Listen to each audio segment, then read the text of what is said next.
كل ما بتكلم معاه بيقلبها خناقة. لو كلامك كله بيتفهم غلط، لو صوتك بيتحول لتهمة بتدينك في كل مرة، يمكن المشكلة مش فيكي ولا في طريقتك.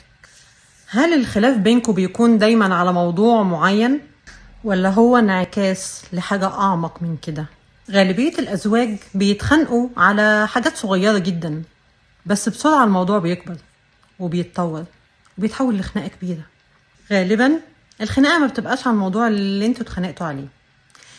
الخناقة بتبقى مشاعر قديمة ومواقف قديمة متخزنة في اللاوعي، بيجي لها لحظة كده وتنفجر. ايه الحل اللي لازم نعمله علشان ده ما يحصلش في حياتنا بصورة متكررة؟ تعملوا جلسة فضفضة أسبوعية بدون لوم أو عتاب، ده أولا. وتعلموا التواصل من غير لوم ولا عتاب. مش عيب أبدا ان انت تتكلم عن إحساسك ومشاعرك، مش عن خطأ الطرف الآخر. يعني اتكلم عن الجانب اللي يخصك، اتكلم عن اللي انت حسيت بيه، الشعور اللي انت مريت بيه. ما تتكلمش ابدا عن الخطأ بتاع الطرف الآخر، اتكلم عن نفسك، عن مشاعرك.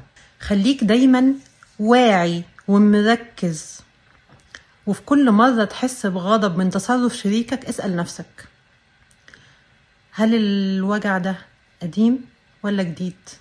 هل الوجع ده محتاج يخرج؟ اسأل نفسك أسئلة وحاول تلاقي للأسئلة دي إجابات. الخناقات والاختلافات ما هياش عيب وما هياش مشكلة. المشكلة إن احنا نفضل نعيد كل مرة نفس الخناقات لنفس الأسباب بنفس كل التفاصيل، من غير ما نحاول نغير حاجة، من غير ما نكتشف المشكلة الحقيقية فين ونحاول إن احنا نصلحها. ولو فضلنا نكرر كل حاجة هي من غير محاولة للإصلاح، في النهاية هنخسر بعض.